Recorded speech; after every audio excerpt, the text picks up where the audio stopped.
Codziennie odkrywamy coś nowego, fascynujące zjawiska i śmiertelne zagrożenia naszego wszechświata. Przeszłość i przyszłość. Oto nowe cele wakacyjnych podróży. Ale czy można tam dotrzeć? To będzie możliwe za kilkadziesiąt lat. Podczas podróży w czasie dzieją się dziwne rzeczy. Można mocno zagmatwać historię, nawet odwiedzić się w przeszłości. Niektórzy ludzie już podróżowali w czasie. Można przeskoczyć w przyszłość, prawie się nie starzejąc. Świetna sprawa. Sprawdźmy, czy podróże w czasie są możliwe.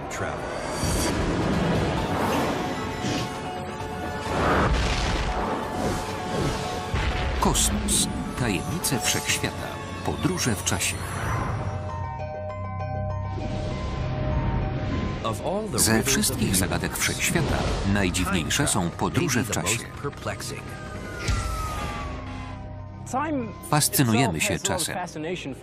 Często chcemy go oszukać, cofnąć się do przeszłości i coś zmienić.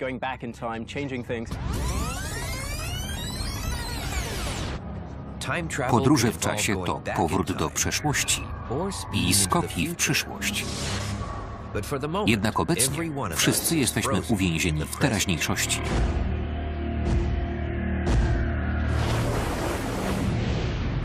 Nauka dopuszcza możliwość, byśmy się wyrwali z niewoli czasu.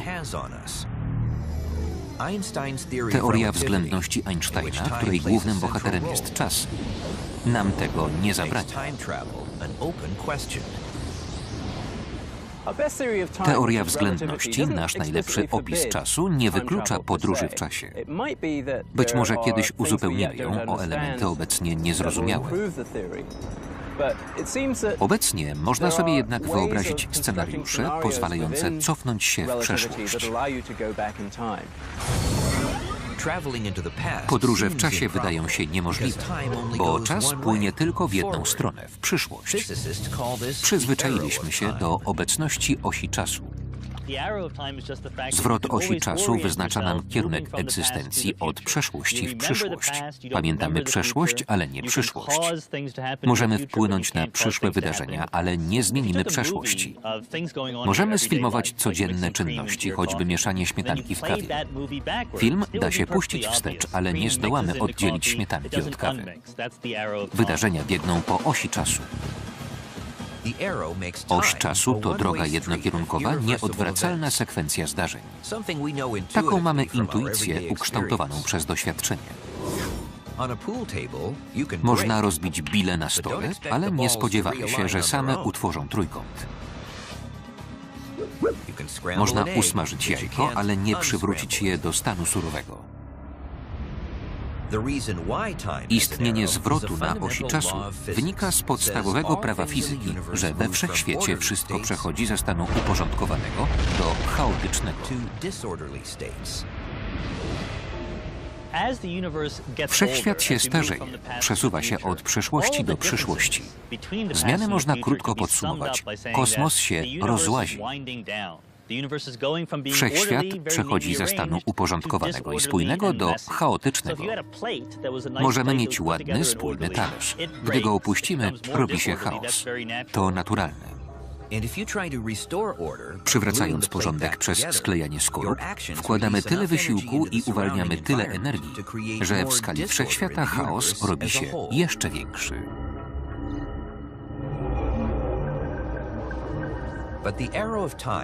W skrajnych warunkach oś czasu może zostać zakrzywiona, zgodnie z teorią względności. Einstein udowodnił, że grawitacja masywnych obiektów, planet, gwiazd i czarnych dziur może zakrzywić przestrzeń. Noblista dowiódł też, że przestrzeń i czas są sprzężone we wspólnym tworze. Czasoprzestrzeń. Gdy coś zakrzywia przestrzeń, wpływa również na czas, a najskuteczniej zakrzywia czasoprzestrzeń potężna grawitacja czarnej dziury. Można sobie wyobrazić pole grawitacyjne tak potężne, że przestrzeń i czas ulegną zapętleniu. Wychodząc z pewnego punktu w przyszłość, można ponownie się znaleźć w punkcie wyjścia. Gdy oś czasu zamyka się, jej grot spotyka początek. Powstaje zamknięta pętla, w której wydarzenia powtarzają się. Gdy czas utworzy pętlę, historia Wszechświata będzie odtwarzana bez końca, a każda chwila będzie powtarzała się nieskończoną ilość razy. Zamknięta pętla byłaby koszmarem. Załóżmy jednak, że podróżnik zdoła dotrzeć do przeszłości, nie wpadając w pętlę. Nie uniknie innych przeszkód. Najwięcej wątpliwości budzą paradoksy pojawiające się, gdy majstrujemy przy przeszłości. Najsłynniejszą niespójnością podróży w czasie jest paradoks dziadka. Załóżmy, że cofam się do czasów mojego dziadka. Wehikuł czasu przeniósł mnie do roku 1937, w którym go spotykam. Właśnie wybierał się na randkę w ciemno z moją babcią. Nigdy wcześniej się nie widzieli. Namawiam go, by zrezygnował ze spotkania. Dziadek lubił wyścigi, więc wyciągnąłem go na gonitwę w hipodromie Santa Anita, w której startuje Seabiscuit. Wybraliśmy się więc na wyścigi. Dziadek nie poznał mojej babci. Co będzie ze mną? Jak mogłem się urodzić, cofnąć w czasie i zapobiec własnym narodzinom? To przykład niekonsekwencji. Powstałby wewnętrznie sprzeczny ciąg wydarzeń. Jeśli podróże w czasie są możliwe, musi istnieć sposób, by obejść ten paradoks. Fizycy są pewni jednego. Wszechświat jest wolny od sprzeczności. W fizyce i wszystkich naukach ścisłych spójność, wewnętrzna spójność i logika to fundamentalna zasada. Fizycy opisali przynajmniej 3 sposoby, w jakie natura zapobiega pojawianiu się paradoksów przy podróżach w czasie. Pierwszy jest prosty. Powrót do przeszłości jest niemożliwy. Po prostu nie da się tego zrobić. Alternatywą jest istnienie wszechświatów równoległych. Paradoks nie zaistnieje, jeśli podróżując w czasie trafimy do wszechświata równoległego i to on ulegnie zmianie. Nie wpłyniemy na wydarzenia w rzeczywistości, z której wystartowaliśmy, ale wszystkie warianty gdzieś się realizują, każdy w pewnym wszechświecie równoległym. Dość osobliwa koncepcja. Trzecim rozwiązaniem kwestii paradoksu jest założenie, że podróżowanie w czasie nie zdoła doprowadzić do zmian w przeszłości. Mechanizm można zaprezentować na najprostszym przykładzie bilardu.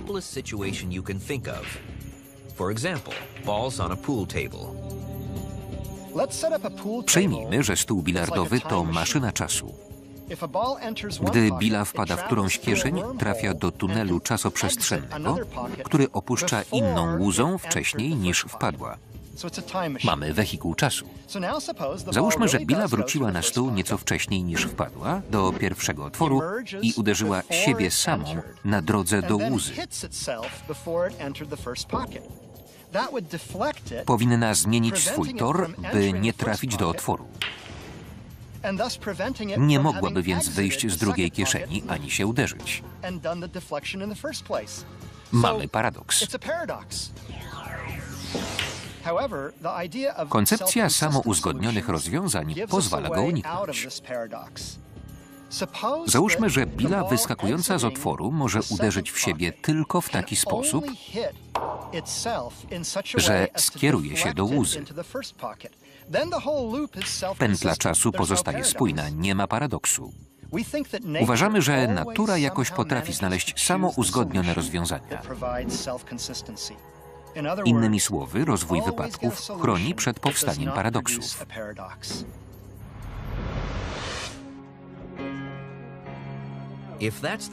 W tym wypadku, gdyby Clifford Johnson cofnął się do roku 1937 i nawet spotkał swojego dziadka, to mimo starań nie zapobiegłby jego spotkaniu z przyszłą małżonką i przez to również swoim narodzinom.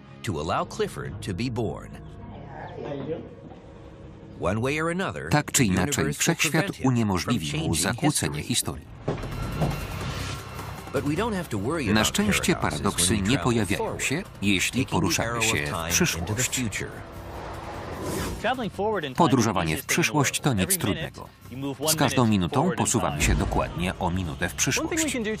Możemy przemieszczać się w czasie w różnym tempie, jeśli poruszamy się z różną prędkością.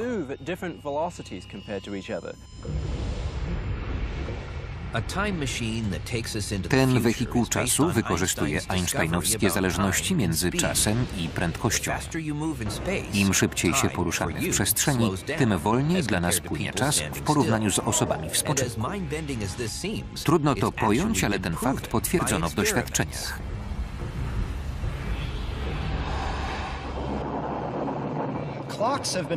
W szybkich samolotach i rakietach umieszczano zegary atomowe, które odbyły w nich długie podróże.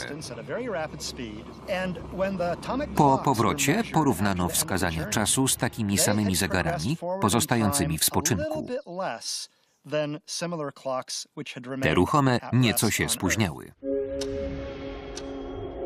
Efekt nazwano skróceniem czasu. Dzięki niemu będziemy podróżować do przyszłości. Niektórym już się to udało.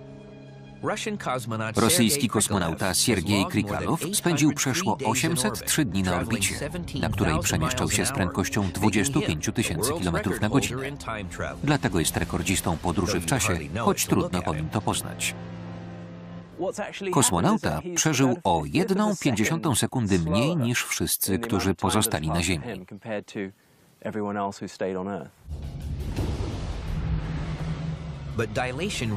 Skrócenie czasu zaczyna być wyraźne podczas podróży z prędkością przyświetlną. Zegary na Ziemi idą zwykłym tempem, gdy te w pojeździe zwalniają.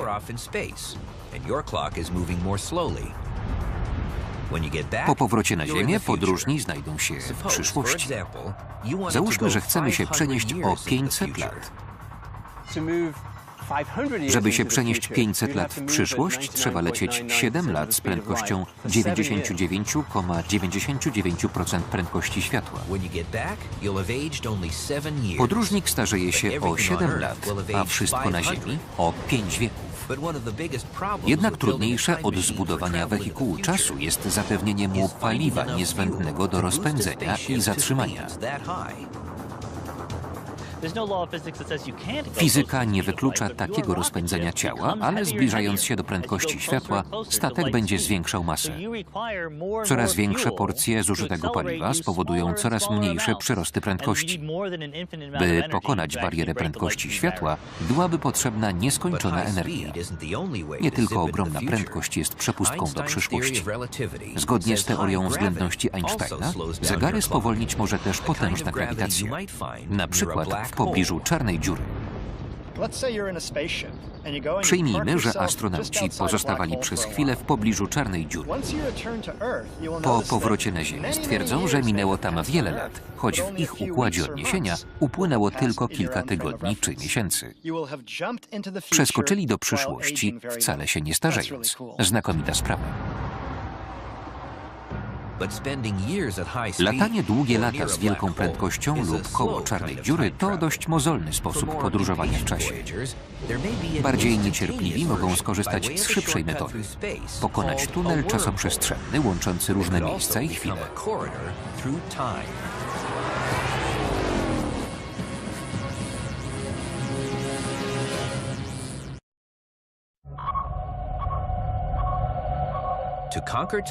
By podróżować w czasie, musimy opanować niesamowite teorie i stworzyć rozwiązania, które zmienią statki kosmiczne w wehikuły czasu.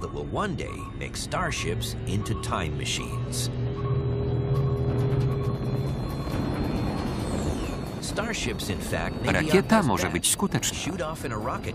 Wystarczy wysłać ją w podróż z wielką prędkością, by jej pasażerom czas biegł wolno, gdy świat będzie się naturalnie starzał. Ludzkość bardzo się interesuje podróżami w czasie.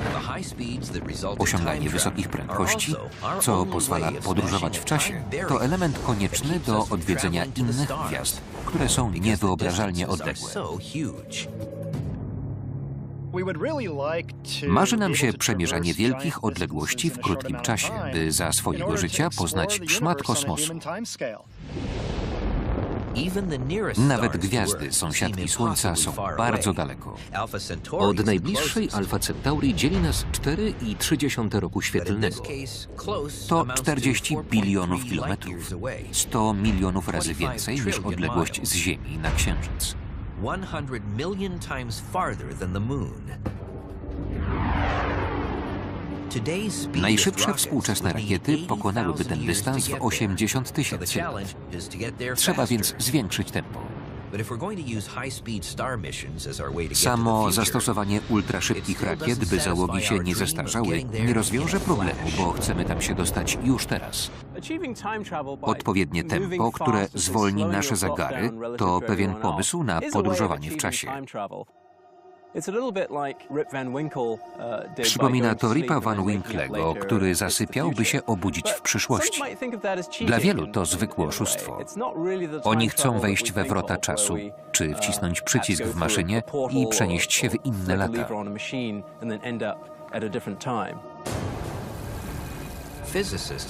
W latach 80. położono naukowe podwaliny pod teorię szybkich podróży w czasie. Dzięki temu Carl Sagan napisał wówczas powieść Kontakt.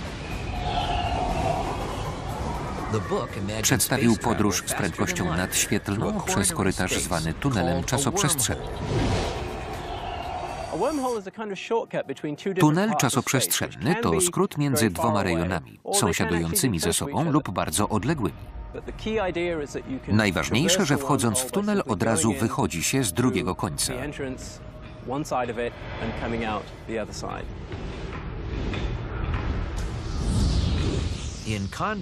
W Kontakcie i podobnych dziełach science fiction przedstawiono tunele czasoprzestrzenne prowadzące do odległych gwiazd i na drugi koniec Wszechświata. Tunel z wejściem leżącym tuż przy wyjściu może być maszyną czasu. Załóżmy, że tuż obok siebie mam tunel czasoprzestrzenny. Wkładam w niego rękę i wychodzi tak. Taki tunel to sposób na podróże w czasie. Tunel czasoprzestrzenny jako maszyna czasu wykorzystuje trik Ripa Van Winklego i superszybkich statków. Prędkość spowalnia nasze zegary, gdy inne chodzą normalnie.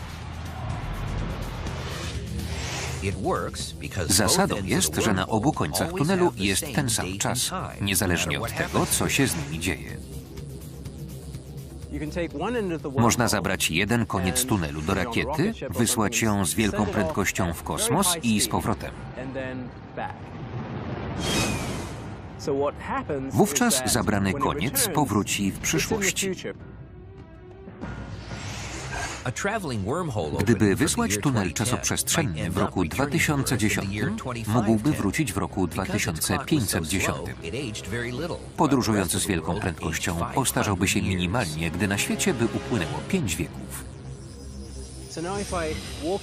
Gdybym w przyszłości wszedł w koniec, który nie poleciał statkiem, to wychodząc drugim końcem, trafiłbym do przyszłości. Niestety każdy element tego układu wymaga niewyobrażalnych środków technicznych. Natomiast koncepcja jest spójna z prawami czasoprzestrzeni i grawitacji. Maszyna czasu z tunelem jest więc niesprzecznym rozwiązaniem układu równań opisujących czas i przestrzeń. Tunel czasoprzestrzenny działa w dwie strony, teoretycznie umożliwiając powrót do przeszłości, gdzie podróż się zaczęła.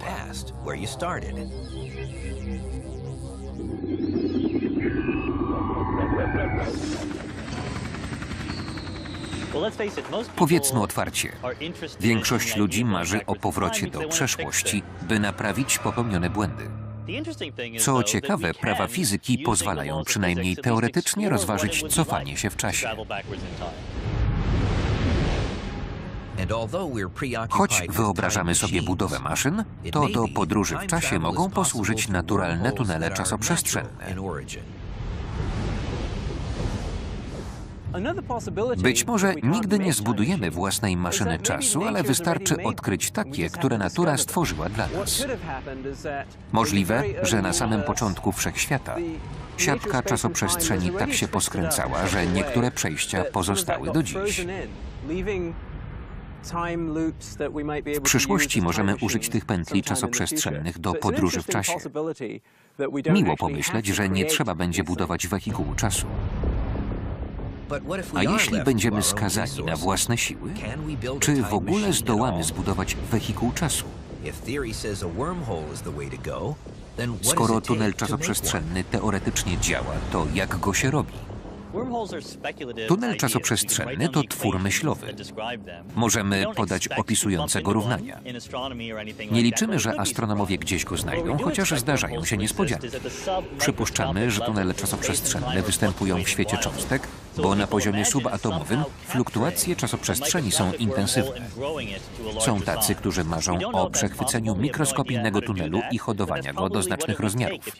Nie mamy jednak pojęcia, jak to zrobić, ale pewnie tak właśnie można stworzyć spory tunel. Technika operowania tunelami czasoprzestrzennymi wydaje się odległa. Marzącym o wehikule czasu pozostaje iskierka nadziei przynajmniej w tym miejscu. Największa i najbardziej złożona maszyna zbudowana przez człowieka otwiera dla nas istotę przestrzeni, czasu i natury.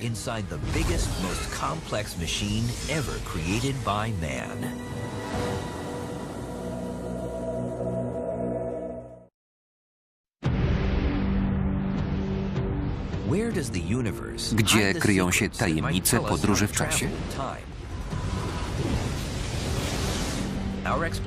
Nasze rozważania doprowadziły do tuneli czasoprzestrzennych, kandydatów na wehikuły czasu. Teraz szukamy techniki, która umożliwi nieograniczone podróże w przestrzeni i czasie, będące zresztą dwiema stronami jednego medalu. Choć na Ziemi nie ma nawet zalążka maszyny czasu, zbudowano urządzenie, które pozwoli zgłębić prawa fizyki, decydujące o tym, czy takie podróże są w ogóle możliwe. Aparatura nie służy badaniu struktury kosmosu ani galaktyk, ale fizyce kwantów i cząstkom miliony razy mniejszym niż najmniejszy atom. Do granic poznania prowadzi nas wielki zderzacz hadronów. Wielki zderzacz hadronów to największa i najbardziej złożona maszyna w dziejach ludzkości. Służy poszerzaniu wiedzy o cząstkach elementarnych. Urządzenie przyspiesza protony krążące w przeciwnych kierunkach w pierścieniowym kanale i doprowadza do ich zderzeń przy prędkości przyświetlnej. Po trudnych początkach akcelerator uruchomiono w listopadzie 2009 roku. W marcu 2010 roku uzyskano nominalną energię wiązek. Z czasem zwiększono ją jeszcze dwukrotnie. Nasza wiedza o przestrzeni, czasie i fizyce kwantowej wciąż jest niepełna. Wielki zderzacz hadronów daje nadzieję na uzupełnienie dokuczliwych luk w teorii. Spodziewamy się, że dzięki rezultatom pomiarów w tym urządzeniu poznamy brakujące zasady, które określą, czy podróże w czasie są możliwe i co je ogranicza. Te badania są kluczowe dla procesu poznania. Celem badań jest stwierdzenie, w jakim stopniu prawa rządzące światem najmniejszych cząstek wpływają na wielkie gwiazdy, galaktyki i rozszerzający się wszechświat. Bez tej wiedzy trudniej będzie zbudować maszynę czasu, niż zaprojektować radio bez pojęcia o istnieniu elektryczności. Wielu fizyków ma nadzieję, że niebawem zdobędziemy tę wiedzę. To się może stać za parę lat czy dekad. Problem może jednak być tak trudny, że ludzkość prędzej ulegnie zagładzie, niż go rozwiąże.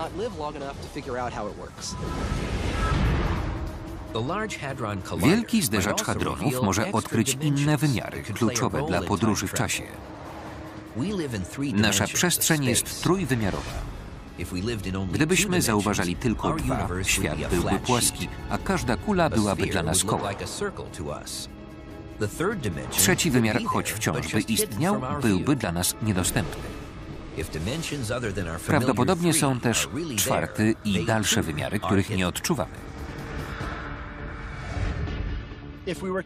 Jeśli nawet stwierdzimy istnienie kolejnych wymiarów, zdołamy je zbadać i pojmiemy ich sens, wiele czasu upłynie, zanim wykorzystamy nową fizykę do innych form podróżowania.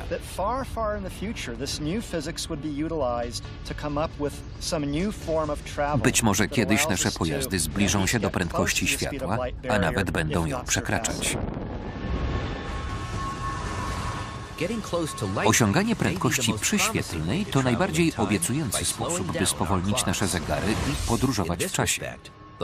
Wielki zderzacz hadronów jest naszym przewodnikiem, choć to nie koniec drogi. Wielki zderzacz hadronów ma 27 km obwodu. Przyspiesza protony do prędkości przyświetlnej. Żeby rozpędzić człowieka do tej szybkości, pierścień musiałby mieć tysiące lat świetlnych.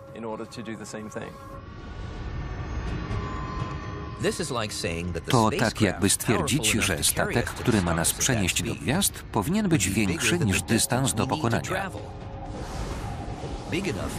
Mógłby ogarnąć 100 000 najbliższych gwiazd.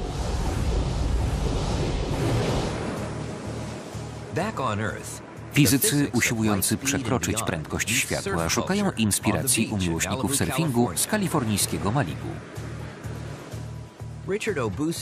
Richard Obusi należy do nielicznych, którzy rozważali nadświetlny napęd warp. Taki pojazd śmigałby na pofalowanej deformacji czasoprzestrzeni, niczym surfer na grzywaczu. To byłoby jak jazda na fali morskiej. Surfer jest unoszony i popychany przez narastającą za nim falę. Właśnie tak fale czasoprzestrzeni pchałyby i ciągnęły statek z napędem warp.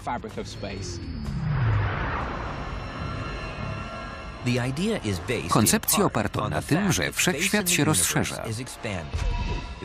Gdybyśmy mogli swobodnie kierować tym zjawiskiem, powstałby napęd warp. Ścieśniałby przestrzeń przed pojazdem, a rozszerzał za nim. Przestrzenna fala mogłaby wędrować przez kosmos szybciej niż światło.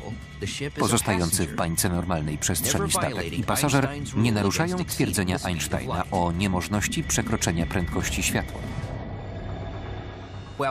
Napęd warp to obecnie koncepcja science fiction, ale w 1994 roku Meksykanin Miguel Alcubierre podał jego opis teoretyczny.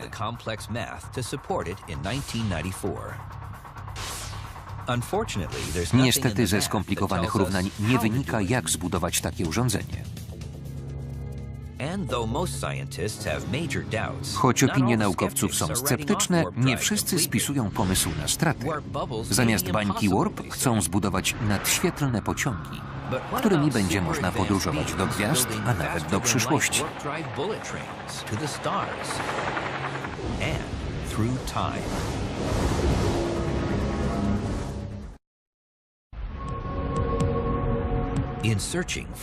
Badając możliwości podróży w czasie, nie można było pominąć idei napędu warp i innych sposobów poruszania się szybciej od światła. To najbardziej pożądany sposób podróżowania między gwiazdami, a nawet w czasie.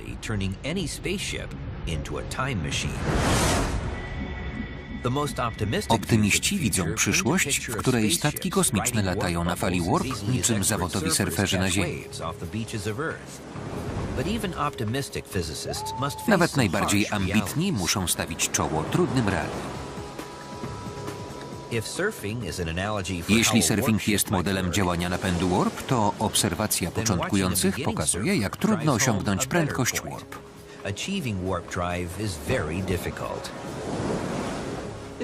Dziś odebrałem pierwszą lekcję surfingu.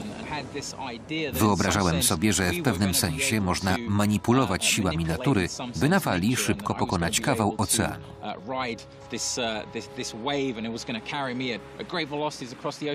Ale naprawdę płynąłem tam, gdzie mnie poniosła woda.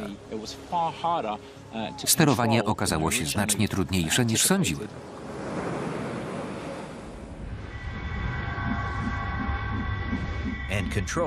Wybór toru jest praktycznie niewykonalny, bo teoretycznie statek nie może wpływać na własną falę warp. Często podnosi się argument, że przy prędkości warp statek nie jest przyczynowo związany z bańką. Gdy się już w niej znajdzie, nie będzie sposobu, by nią kierował lub wyłączył. Co by było, gdyby statek nie musiał wpływać na falę? Można sobie wyobrazić, że rozwinięta cywilizacja znajdzie prawa pozwalające na budowę nadświetlnych wind i korytarzy opartych na takiej fali. Będzie można podróżować między ich krańcowymi przystankami, gdzie będą się same wyłączać. Przypominałoby to kolej wielkich prędkości do gwiazd. Wagony osobowe przekraczałyby prędkość światła. Za to budowa infrastruktury trwałaby tysiące lat, bo maszyny poruszałyby się wolniej. Ilość potrzebnej energii przekracza nasze pojęcie. Napęd by pochłonął energię całej gwiazdy, a nawet jeszcze więcej. Można koncypować modele urządzeń, ale nikt nie wie, jak je zrealizować. Gdy astronomowie odkryli, że tempo rozszerzania się wszechświata rośnie, uznali, że stoi za tym tajemnicza, ciemna energia powiązana z przestrzenią. Są ludzie, którzy widzą w niej źródło zasilania statków kosmicznych i wehikułów czasu.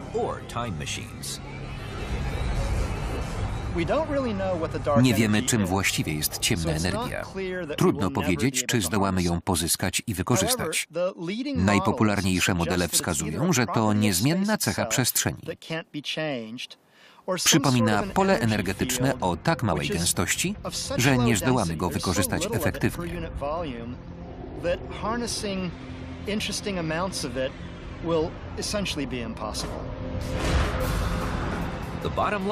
Większość naukowców z zasady odrzuca istnienie napędu warp, tuneli czasoprzestrzennych i wehikułów czasu. Czy mają rację? Uważamy, że wiemy wiele o kosmosie. To prawda, ale fizycy nieraz zostali wyprowadzeni na manowce przez złudne poczucie, że wiedzą już wszystko. Praw fizyki nie można naruszyć, ale są także przeszkody techniczne. Często się mówi, że coś jest za trudne, nigdy nie zostanie zrealizowane. Zwolennicy takich poglądów zwykle się mylą. Bezpieczniej jest mówić, że fizyka dopuszcza nasze wyśnione rozwiązania. Może kiedyś technika dorośnie do ich urzeczywistnienia. Przyszłość może przynieść niespodzianki, jako że astronomowie już szukają planet poza Układem Słonecznym.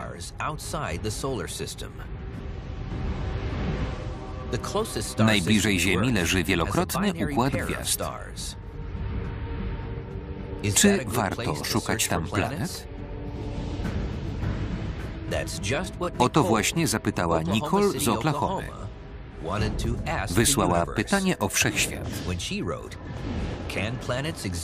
Czy przy podwójnym układzie gwiazd mogą istnieć planety? Ciekawe pytanie. Okazuje się, że w podwójnym układzie gwiazd planeta może okrążać blisko jedną z gwiazd lub je obie naraz na odległej orbicie. Ale nie uda się krążyć między nimi po torze w kształcie ósemki. Ta orbita jest niestabilna. Planeta szybko zostałaby z niej wyrwana. W każdym momencie możemy odkryć bliźniaczkę Ziemi między gwiazdami Alfa Centauri, najbliższymi od Słońca. To już dobry powód, by zgłębiać niezwykłą naukę o podróżach z prędkością nadświetlną, a nawet czasie.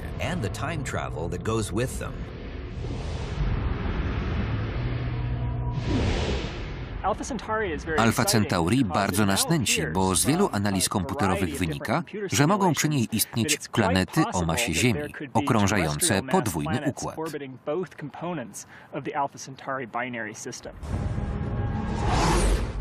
Alfa Centauri A i B są tak odległe od Ziemi, że wydają się nam jedną gwiazdą, a nie układem wielokrotnym. Trzecim elementem jest Proxima Centauri, czerwony karzeł obiegający daleko parę A i B. Mieszkańcy planet obiegających Alfa Centauri A lub B nawet nie dostrzegą Proximy Centauri. Taka jest ciemna.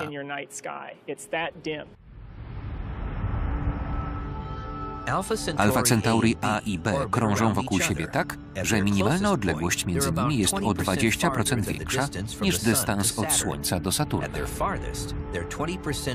Maksymalna o 20% przekracza dystans dzielący Neptuna od Słońca. Każda z tych gwiazd, jak Słońce, posiada ekosferę, gdzie mogą istnieć planety zamieszkałe. Właśnie tego szuka każdy astronom. Marzy nam się wycieczka do najbliższych gwiazd, na przykład na Alfa Centauri, która trwałaby krócej niż ludzkie życie. Największym wyzwaniem dla nauki jest odkrycie życia poza Ziemią. A gdzie najlepiej go szukać, jeśli nie przy gwieździe najbliższej Słońca?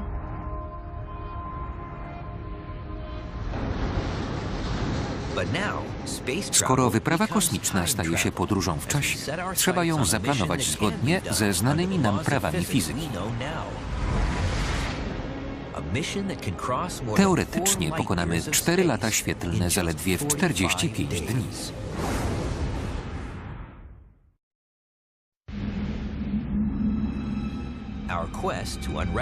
W pogoni za tajemnicami czasu skierowaliśmy się ku Alfa Centauri, najbliższym gwiazdom od Słońca.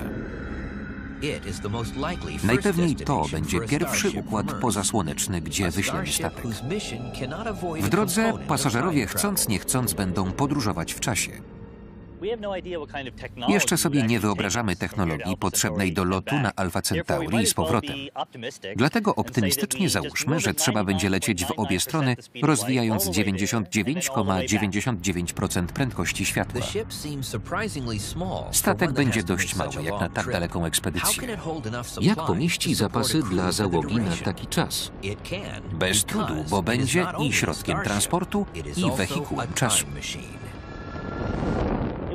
Wyprawa powinna zająć 8,6 roku, skoro Alfa Centauri leży 4,3 roku świetlnego od nas. Tymczasem pasażerowie odczują to jako niecałe 2 miesiące. Podróżując z prędkością przyświetlną stwierdzą upływ zaledwie 45 dni. Astronauci nie znieśliby morderczego przeciążenia przy nagłym rozpędzaniu do prędkości światła. Statek będzie musiał stopniowo przyspieszać, co wydłuży misję.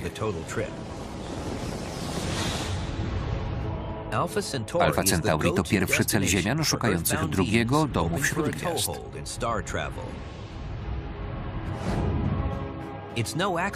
Właśnie dlatego James Cameron w filmie Avatar tam umieścił fikcyjny księżyc Pandora.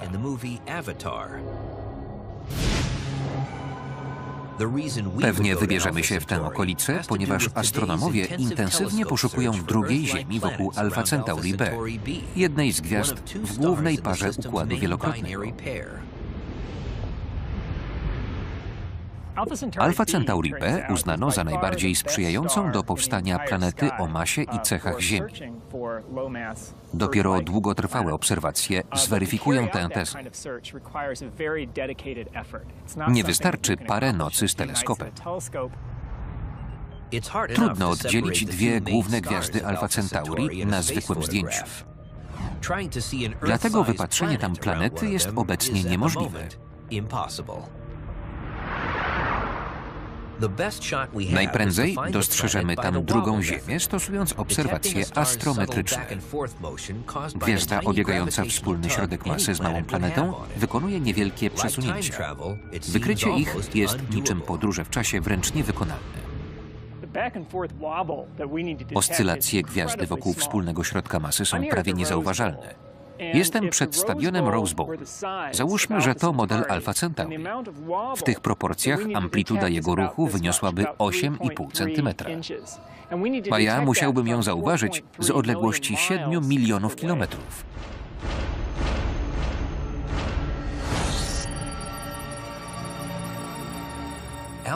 Alfa Centauri B jest nieco mniejsza od Alfy Centauri A, więc może drgać nieco bardziej pod wpływem przyciągania hipotetycznej planety. Dlatego tam naukowcy szukają najintensywniej. Za 3 do 5 lat otrzymamy odpowiedź. Jeśli odkryjemy drugą Ziemię koło najbliższego nam układu gwiazd, zajmiemy się budową teleskopu, przez który zdołamy ją zaobserwować. Później zaczniemy organizować misje, by wysłać tam astronautów.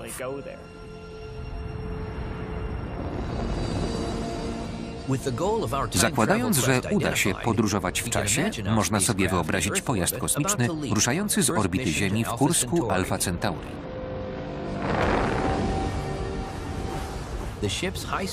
Zbliżając się do prędkości światła, rakieta zmieni się w wehikuł czasu. Zegary pasażerów zwolnią, by ci odczuli upływ zaledwie 4 tygodni i jako pierwsi oglądali z bliska nieznane nam cuda. Najpierw ujrzeliby gwiezdną latarnię czerwonego karła Proxima Centauri. Leżąc najdalej od centrum potrójnego układu, może najbardziej zbliżyć się do Słońca. Proximą Centauri targają wybuchy, kilkakrotnie zwiększające jej jasność w ciągu zaledwie jednego dnia. Gwiazda przygasa równie szybko. Gości z Ziemi powitają tam istne fajerwerki. Wewnątrz potrójnego układu można będzie musnąć Alfa Centauri A, by z pomocą jej grawitacji przelecieć na orbitę składnika B.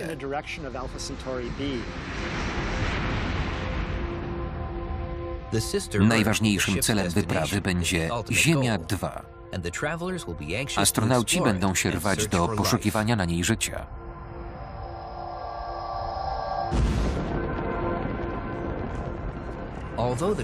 Choć wskutek lotu z prędkością przyświetlną badacze odczują upływ zaledwie kilku miesięcy, do ich powrotu na Ziemi minie cała dekada.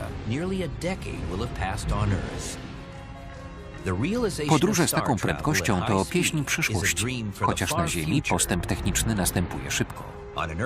10 lat podróży będzie całą epoką.